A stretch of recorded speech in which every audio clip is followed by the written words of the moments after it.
पता है, जब भी हम डिप्लोमा इन फार्मेसी या कोई भी कोर्स करते हैं तो हमारे मन में एक ही चीज होता है कि जल्दी से इस कोर्स को खत्म कर लें, अच्छे नंबर ले आएं और उसके बाद हम एक अपना मेडिकल स्टोर या बिजनेस कर लेंगे, या फिर हम डी फार्मा जल्दी से कर लें, उसके बाद गवर्नमेंट फार्मासिस्ट की तैयारी करके हम एक गवर्नमेंट फार्मासिस्ट बन जाएंगे।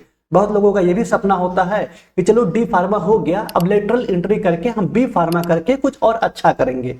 देखिए, ये तो बहुत अच्छी बात है, सपने देखना गलत नहीं है। आप बहुत ज्यादा सपना देखिए, बहुत ज्यादा हाइयर सपना देखिए जिससे आप कुछ अचीव कर सकें। सपने देखने से ही आप उस मंजिल तक पहुंचेंगे, उसके बारे में सर्च करेंगे। लेकिन इसके दौरान जो सबसे बड़ी गलती, जो सबसे बड़ा मिस्टेक होता है कि जो कोर्स हम कर रहे होते हैं उसमें कुछ इंपॉर्टेंट स्किल्स जानना बहुत जरूरी है। अगर हम उस स्किल को मिस कर देंगे तो आप उस कोर्स को कंप्लीट करने के बाद आपको खुद रियलाइज होगा कि अरे हमारे तो 80% आए, 90% आए, लेकिन फिर भी हम इस रेस में बहुत पीछे हैं, आगे तो कोई और खड़ा हुआ है। क्यों खड़ा हुआ है? क्योंकि आप उस स्किल को मिस कर दिए। ओके, तो स्वागत है आपका उदित फार्मेसी के इस यूट्यूब चैनल पे। आज हम बात करने वाले हैं कुछ ऐसी स्किल्स जो डी फार्मेसी करने के दौरान आप बहुत अच्छे तरीके से सीख सकते हैं। और जब आप इसको कर लेंगे तो बहुत सारे सेक्टर्स, जैसे देखे थे पहले 2000 कोविड के टाइम पे या उसके बाद, बहुत सारी ऐसी भी वैकेंसी आती है जो कॉन्ट्रैक्ट बेस्ड, संविदा बेस्ड पे सिलेक्शन कराती है और वहाँ रिटन एग्जाम नहीं होता, आपके कुछ बेसिक स्किल्स को देखा जाता है, इंटरव्यू होता है, उसके बेस पे सिलेक्शन हो जाता है और कुछ सैलरी मिलता है जिससे आप सर्वाइव करके आगे अपनी पढ़ाई कर सकते हैं या जो प्लानिंग करना है वो कर सकते हैं। ठीक है, तो आइए बात करते हैं कुछ इंपॉर्टेंट स्किल के बारे में कि क्या क्या वो स्किल्स है जो आपको डी फार्मेसी के दौरान आने ही चाहिए और अच्छे तरीके से आप स्किल्स को यूटिलाइज कर सकें। तो सबसे पहली स्किल्स आती है जो हम बात करने जा रहे हैं, वो है communication skill. Communication skill one of the most important skill है हर किसी स्टूडेंट के लिए जो अपना मेडिकल फील्ड में कदम रख रहे हैं। ओके, कम्युनिकेशन स्किल मतलब क्या? कम्युनिकेशन स्किल का मतलब कि आप पेशेंट से, डॉक्टर से, ठीक है, या किसी से भी किस तरह से बात कर रहे हैं, ठीक है, आपका किस तरह से बात करने का तरीका है, ठीक है, आपकी बातें किसको कितना हिप्नोटाइज कर रही है, कितना अट्रैक्ट कर रही है, ये बहुत ज्यादा जरूरी होता है। इसी के बेस पे आपका सिलेक्शन होता है।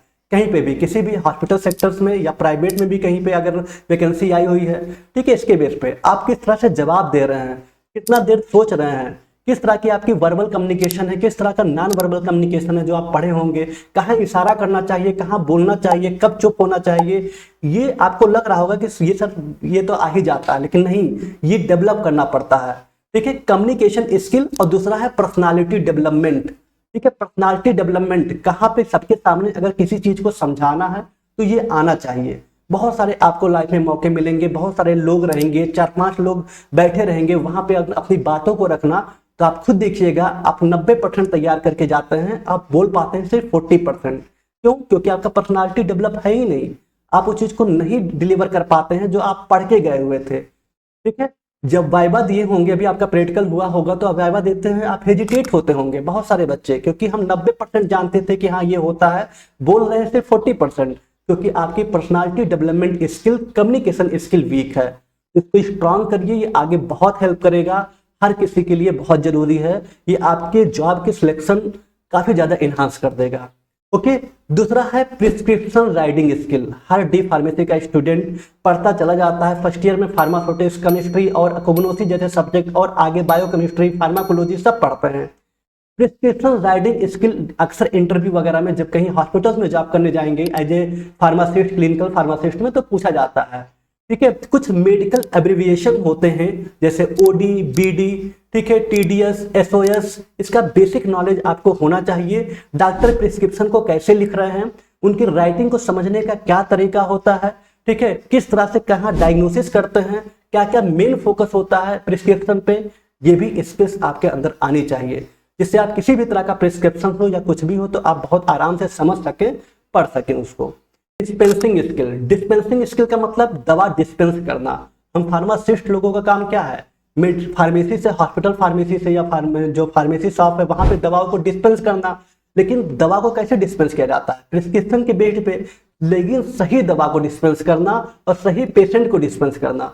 ठीक है, सही पेशेंट को सही टाइम पे अगर दवा को डिस्पेंस किया जाए तो फिर पेशेंट की भी अच्छी खासी आउटपुट मिलेगा, थेरापेटिक आउटपुट, और आपकी भी ये स्किल्स बहुत काम आएगी। तो पेशेंट जो डिस्पेंसिंग स्किल है ये भी बहुत इंपॉर्टेंट है, ये भी आपको सीखना चाहिए। ओके, क्योंकि अक्सर जब डॉक्टर पूछते रहते हैं इंटरव्यू वगैरह में, आप देखेंगे कि आपका डिस्पेंसिंग स्किल्स के बारे में क्या है, डिस्पेंसिंग के बारे में बताइए, आप दवा को कैसे डिस्पेंस करेंगे।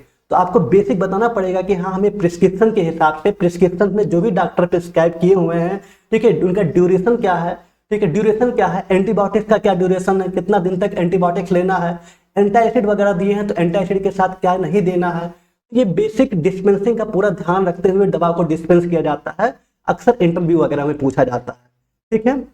नेक्स्ट पॉइंट, एक और पॉइंट है जो कि स्किल्स आना चाहिए, वो है पेशेंट काउंसलिंग स्किल। अगर आप हमेशा शांत रहेंगे, अपने काम करेंगे, तब भी इससे काम नहीं चल पाएगा। आपको बहुत अच्छा नॉलेज है, आप 90% लेके आए हैं, ठीक है, लेकिन अगर आपकी स्किल्स, पेशेंट काउंसलिंग स्किल नहीं स्ट्रांग है, आप पेशेंट की भाषा को नहीं समझ रहे हैं, ठीक है, आप सीबीएसई बोर्ड से पढ़े हैं, पेशेंट भोजपुरी में बता रहा है कि हमारा ये बहुत दर्द हो रहा है, या अपने लैंग्वेज में जैसा बताया आप नहीं समझ पाए, तो आपकी कम्युनिकेशन स्किल, ठीक है, काउंसलिंग स्किल वीक है। तो काउंसलिंग बहुत इंपॉर्टेंट होता है, पेशेंट से बातें करना, उसके मेडिकेशन हिस्ट्री के बारे में जानना, जो दवा खा रहा है, जो एंटीबायोटिक्स खा रहा है, उसका क्या साइड इफेक्ट है, क्या उसका एडवर्स इफेक्ट, अनचाहा प्रभाव क्या दिख रहे हैं, ठीक है, दवा खाने के बाद कितना देर तक सो रहा है पेशेंट, पूरा उससे बात करना होता है। और बात करने का मतलब कि इस तरह से बात करना कि हाँ, पेशेंट समझ सके कि हाँ, वो जो थे, ठीक है, वो बहुत ही अच्छे तरीके से हमको समझाए और हमको समझ रहे हैं, हमारे ही जैसे वो हैं। अगर ये फीलिंग पेशेंट के अंदर आता है तो बहुत सारे पेशेंट आपको सारी बात बताते हैं कि हमें एक्चुअल में प्रॉब्लम क्या है, वरना बहुत सारी डिजीज है जिसको पेशेंट छिपा लेते हैं। क्यों? क्योंकि सामने वाले की जो काउंसलिंग स्किल्स है वो वीक है, वो उतनी एडवांस नहीं है जितने अच्छे तरीके से पेशेंट आपको सारी बात बताए। ओके, तो काउंसलिंग स्किल इस तरह से होनी चाहिए कि कोई भी पेशेंट सामने हो, चाहे गांव से हो, चाहे शहर से हो, या कोई भी हो, विदेश से हो, वो अपनी बातें को अगर रख रहा है तो वो आप उसको इस तरह से रियलाइज कराइए कि हाँ, आपको सारी चीजें आती हैं, ठीक है, आपका बॉन्ड जो है बहुत अच्छा है और वो आपसे सारी बातें शेयर कर सकता है, चाहे आपके दवा की हिस्ट्री हो या फिर कोई भी प्रॉब्लम्स हो, जो कोई भी इंटरनल प्रॉब्लम्स उसको हो जो कि गोपनीय हो लेकिन फिर भी आपसे बता रहा हो। तो इस तरह की आपकी काउंसलिंग स्किल होनी चाहिए, ठीक है। उसके बाद drug knowledge skill, drug knowledge skill, दवाओं के बारे में जानकारी, ठीक है, ड्रग नॉलेज स्किल्स भी बहुत इंपॉर्टेंट है। मानते हैं आप बहुत अच्छे तरीके से first year second year pharmacology में पूरी क्लासिफिकेशन देख लिए, ठीक है, लेकिन आपको हर दवा के नॉलेज होने चाहिए। आपसे चाहे एंटी ट्यूबरकुलर ड्रग पूछा जा रहा है, एंटी फंगल पूछा जा रहा है, ठीक है, हर तरह के हिमेटनिक्स बताइए क्या होता है। अब एंटासिड में हम अल्मोनियम हाइड्रोक्साइड जल के साथ मैग्नीशियम हाइड्रोक्साइड क्यों मिलाते हैं, कुछ बेसिक जानकारी आपको दवाओं की होनी ही चाहिए। अगर ये कुछ बेसिक जानकारी आपको है तो बहुत अच्छी बात है, जिससे आप डॉक्टर जो दवा बताते हैं अगर कहीं उनसे एरर भी होता है तो आप उसको इन्हांस कर सकते हैं, बता सकते हैं, क्योंकि एज ए फार्मासिस्ट को ड्रग एक्सपर्ट माना जाता है। तो आपको दवाओं की जानकारी की स्किल होनी चाहिए, ठीक है। आप सारे सब्जेक्ट को पढ़ते हैं, अच्छे नंबर लाते हैं, लेकिन अगर दवाओं की जानकारी नहीं है, ये स्किल्स अगर आपके अंदर जनरेट नहीं है, तो आप उतने अच्छे फार्मासिस्ट नहीं माने जाएंगे। क्योंकि फार्मासिस्ट वाले बच्चे जो होते हैं आगे डीआरएक्स लगाते हैं, हालांकि ये अनऑफिशियल है, ऑफिशियल अभी पीसीआई इसको अप्रूव नहीं किया हुआ है, लेकिन फिर भी बहुत सारे बच्चे डीआरएक्स लगाते हैं क्योंकि पीसीआई इसको मना भी नहीं किया है। आप इतने सारे ड्रग्स पढ़ते हैं तो आप ड्रग एक्सपर्ट कहलाते हैं। तो ये जो होता है ड्रग नॉलेज स्किल्स, ये भी आपका इनहांस होना चाहिए, ठीक है। और नेक्स्ट आपका है एक और स्किल जो है इंजेक्शन एडमिनिस्ट्रेशन स्किल। क्या? Injection administration skill. जब हम हॉस्पिटल ट्रेनिंग करते हैं, डी फार्म सेकेंड ईयर के स्टूडेंट जब पास आउट अपना करते हैं, फिर उनकी 3 महीने की 90 दिन की हॉस्पिटल ट्रेनिंग होती है।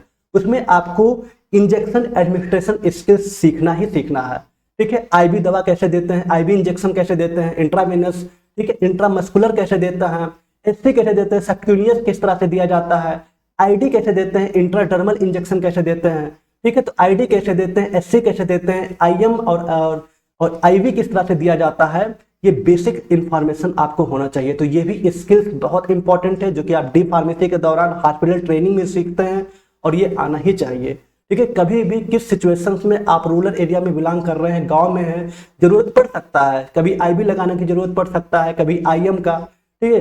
तो इस तरह के सिचुएशंस में कम से कम आप इतना सीख लीजिए, इस तरह की आपकी स्किल्स होनी चाहिए कि किसी का भी लगाना हो तो आप लगा सकते हैं, ठीक है। अगर आपको वेंस नहीं मिल रहा है तो वेंस कैसे मिलेगा, क्या वो तरीका होता है, कहाँ पे प्रेस करना होता है कि जहाँ पे नस दिखाई दे, जहाँ पे आप आईवी लगा सकते हो, ये भी स्किल्स आपको आनी चाहिए। ये भी आप डी फार्मेसी के दौरान सीखते हैं।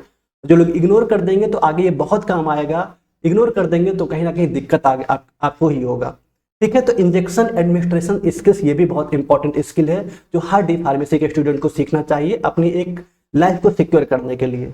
ठीक है। उसके बाद है कंप्यूटर एंड बिलिंग स्किल। अब देखिए मैक्सिमम चीजें आजकल एआई आर्टिफिशियल इंटेलिजेंस का जमाना है, मैक्सिमम चीजें अब ऑनलाइन हो रहा है।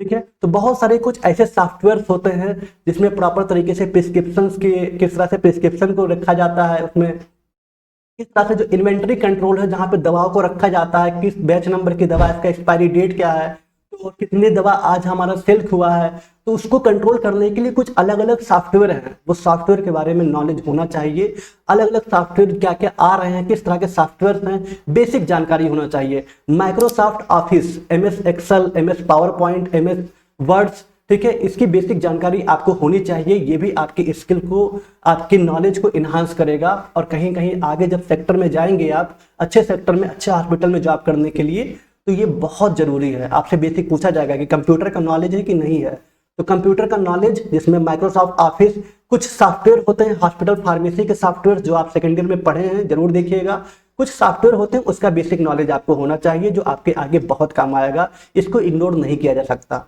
ठीक है। तो कंप्यूटर या बिलिंग स्किल या कुछ सॉफ्टवेयर होते हैं इसके बारे में आपको जानकारी चाहिए। ठीक है। उसके बाद होता है क्लिनिकल या हॉस्पिटल फार्मेसी स्किल। देखिए एक होता है नॉर्मली फार्मासिस्ट, वो होते हैं जो दवाओं का वितरण करते हैं। Clinical and hospital pharmacy skills की बात कर रहे हैं, तो एक वो होते हैं जो दवाओं को सिर्फ डिस्पेंस करते हैं, और एक जो क्लिनिकल फार्मासिस्ट होते हैं वो मतलब ये वो फार्मासिस्ट होते हैं जो दवाओं के डिस्पेंस करने के साथ साथ जो इन पेशेंट होते हैं, जो पेशेंट एडमिट होते हैं, उनकी मॉनिटरिंग करते हैं। ठीक है, कि उनका पल्स रेट कितना चल रहा है, उनका ब्लड प्रेशर कितना हाई हो रहा है, ठीक है, उनका जो ऑक्सीजन लेवल है वो कितना है, तो उनको मॉनिटरिंग करने की जो स्किल्स है, कौन किस तरह के डिवाइस है जो यूज हो रहे हैं, ये भी कम से कम आनी ही चाहिए। ठीक है। तो ये सब मॉनिटरिंग करने के डिवाइसेस क्या है, ये आपको आना चाहिए। ओके। तो clinical and hospital pharmacy skills की जानकारी आपको होनी चाहिए। ओके। एंड लास्ट आपको बताने जा रहे हैं वो है आपका interview and personality development skill. Personality development skill आपको बता चुके हैं, एक इंटरव्यू फेस करना बहुत जरूरी है। ठीक है। सामने वाला या आपका कोई दोस्त या आपका कोई साथी या घर में कोई मम्मी पापा किसी से भी कहिए कि आपसे कुछ पूछें, कुछ भी पूछे, उनको नहीं पता, ऐसे लोगों से कहिए जिसको कुछ नहीं पता फार्मेसी के बारे में। ठीक है। या जिसको कुछ पता है और जहां पे आप अपनी बेइज्जती ना महसूस करें, कह दीजिए आप जो भी है पूछिए हमसे। ठीक है। और आप उसका गलत सही कुछ भी आंसर देना सीखिए अगर स्टार्टिंग कर रहे हो तो। ठीक है। तो उससे क्या होगा कि आपकी जो इंटरव्यू स्किल है वो इन्हांस होगी। इंटरव्यू मतलब कि आप किसी के सामने अगर बोलना हो तो अपनी बातों को रख पाएंगे।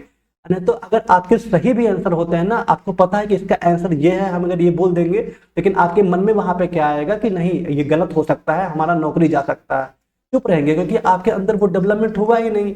ठीक है। आप डर रहे हैं, इसलिए बहुत कॉन्फिडेंटली इंटरव्यू स्किल्स को भी स्ट्रांग करिए, लोगों से बात करिए, नहीं हो रहा है तो खुद से बात करिए, शीशे के सामने बात करिए, बोलना सीखिए। ये स्किल बहुत इंपॉर्टेंट है।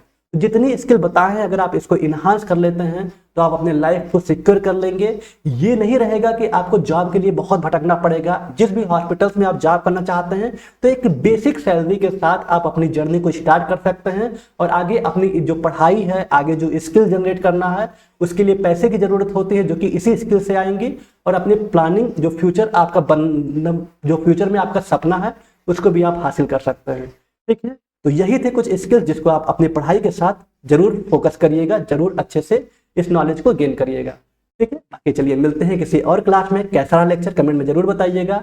Tata bye bye, take care, love you all, thanks for watching.